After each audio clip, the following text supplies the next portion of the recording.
Have you ever felt like your body is holding you back after 65? Like the things you used to do with ease are now a struggle, a distant memory? You're not alone. Many of us experience changes in mobility as we age. It's a natural part of life, but it can be frustrating, even heartbreaking, to feel like your world is shrinking. But what if limited walking didn't have to limit your life? What if, instead, it could be an invitation to discover new ways to move, connect, and thrive? Hello and welcome. We're so glad you're here. This video is for all seniors and older adults navigating the beautiful and sometimes challenging journey of aging, especially those of us who are experiencing changes in our mobility, whether it's due to arthritis, injury, or simply the natural process of getting older. We believe that growing older is not about giving up the things you love. It's about adapting, discovering new passions, and continuing to live a life filled with purpose, connection, and joy. If you're new here, please subscribe to our channel for more empowering and informative content like this. Today, we're going to explore 7 powerful strategies to help you maintain your mobility, improve your balance, and live a fulfilling life, even if you're walking less than you used to. We'll be sharing inspiring stories of individuals from 65 to 85 years old who have faced similar challenges and found creative ways to overcome them. We'll also be offering practical tips, resources, and expert advice to empower you to take charge of your well-being and keep moving forward with confidence and joy. Story number 1. Practicing chair-based exercise, reclaiming movement, reclaiming joy. 68 years old Maria loved to dance. It was her passion, her way of expressing herself, her connection to the world. But osteoarthritis stole that joy, making even walking a painful and daunting task. She felt like a part of her was fading away, that her life was becoming smaller and smaller. Discouraged and worried about becoming completely immobile, she almost gave up. She thought her dancing days were over. But Maria's doctor suggested chair-based exercises. Skeptical at first, she thought it wouldn't be enough, that it couldn't possibly replace the joy of dancing. But she was wrong. Chair yoga became her lifeline. It wasn't exactly dancing, but it was movement, it was connection, and it was joy rediscovered. It improved her strength, flexibility, and balance without putting excessive strain on her joints. She even started to incorporate some of her old dance moves into the chair exercises, finding a new way to express herself. And perhaps even more importantly, she made new friends in the class, finding a supportive community of people who understood her challenges and celebrated her progress. Story number 2. The power of aquatic exercise. John's hip surgery was successful, but the recovery was long and arduous at the age of 75. He was terrified of falling and re-injuring himself. He avoided exercise altogether, which only made him feel weaker, stiffer, and more vulnerable. He felt trapped in his own body. His physical therapist recommended aquatic exercise, but John was hesitant. He couldn't even swim properly anymore, and he was embarrassed about his limitations. But the therapist assured him that even gentle movements in the water could make a significant difference. And they did. The buoyancy of the water eased his pain, and the gentle resistance helped him rebuild his strength. He discovered a sense of freedom he hadn't felt in months, a lightness and ease of movement that he thought he'd lost forever. He wasn't just exercising his body, he was healing his mind and spirit as well. The water became his sanctuary, a place where he could move without fear, reconnect with his body, and rediscover the joy of movement. Story number 3. Walking aids, your allies in mobility.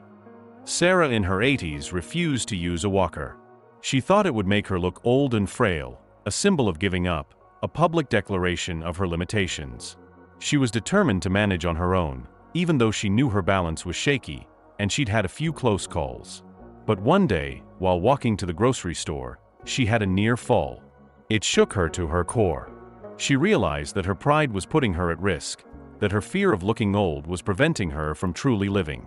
She finally accepted the walker, not as a sign of defeat, but as a tool for independence, a key to unlocking her world again. It wasn't about looking old, it was about living her life, safely and confidently. The walker gave her the stability she needed to explore her neighborhood again, to visit the local farmer's market, to connect with friends and neighbors, to feel safe and confident walking to the park. It gave her back her freedom. Story number 4. Strength training for stability. David's legs felt like they were constantly betraying him at the age of 78. They were getting weaker and weaker, making even simple tasks like getting up from a chair, climbing stairs, or carrying groceries a real challenge. He felt like he was losing control over his own body, that his world was shrinking as his mobility decreased. He tried a few exercises he found online, but they were too difficult, and he felt discouraged and even a bit scared of injuring himself. He thought he was destined to a life of increasing immobility. Then, his doctor recommended he work with a qualified personal trainer who specialized in working with older adults. The trainer understood his concerns and designed a program specifically for him, starting with very gentle resistance training using light weights and resistance bands, and gradually increasing the intensity as David got stronger and more confident. The trainer also emphasized proper form and technique to prevent injuries. It wasn't easy. There were days when he felt like giving up, when his muscles ached, and his progress seemed slow. But David persevered. He discovered that building strength wasn't just about physical ability, it was about mental resilience too. He learned to celebrate small victories, to appreciate the gradual improvements in his strength and balance. He regained not only his muscle strength but also his confidence, his sense of control over his own body. He could once again play with his grandchildren, lift heavier objects without struggling, and navigate stairs with ease. He felt stronger, more stable, and more independent than he had in years. He even joined a local hiking group, something he never thought he'd be able to do again. Story number 5. The importance of regular stretching. Eleanor's joints were constantly stiff and achy when she turned 80. She suffered from chronic pain that limited her mobility and made even simple tasks like getting dressed or bending down to tie her shoes a struggle. She avoided moving too much, afraid that it would make the pain worse. She thought stretching was only for young people, and that at her age, it was too late to make a difference. But her doctor explained that stretching was crucial for maintaining flexibility and reducing pain, especially as we age. He recommended a few gentle stretches that she could do at home, and he referred her to a physical therapist who could guide her and teach her proper technique. At first, Eleanor was hesitant. She was afraid of hurting herself.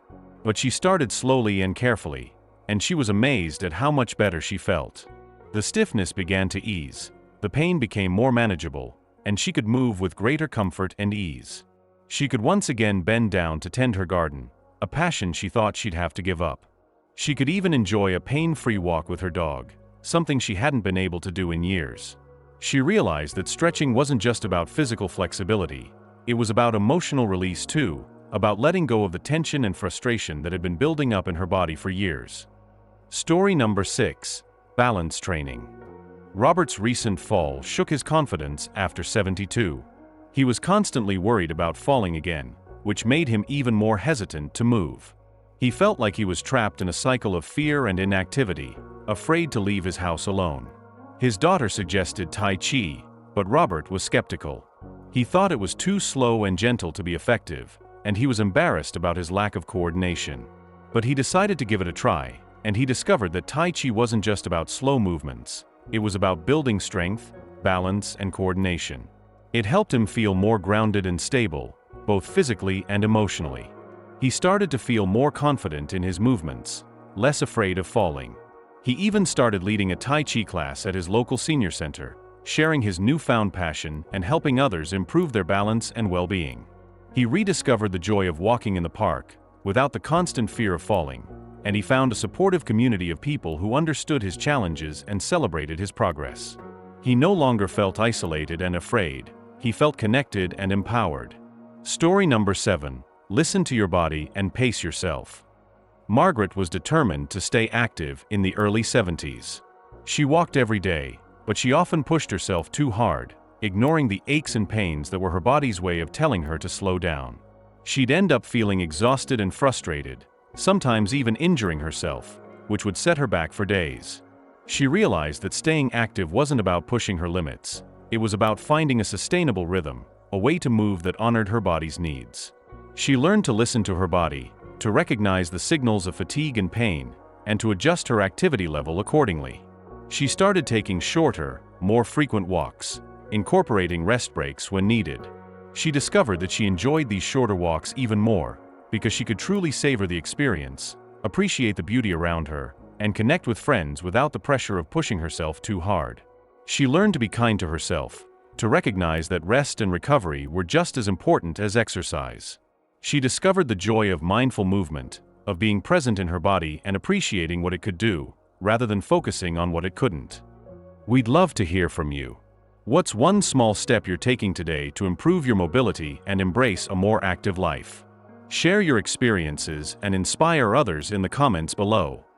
Let's recap the 7 things you can do to maintain your mobility and live a fuller life, even if you're walking less. Explore chair-based exercises.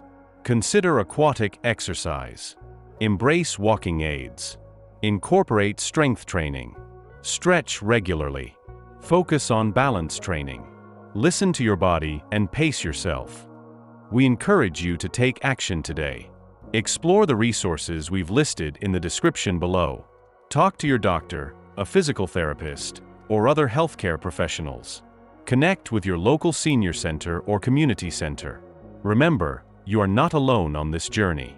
There is support available, and there are many ways to stay active and engaged, no matter your age or abilities. Aging is a journey, not a destination. It's a time for adapting, for discovering new strengths, and for embracing new possibilities.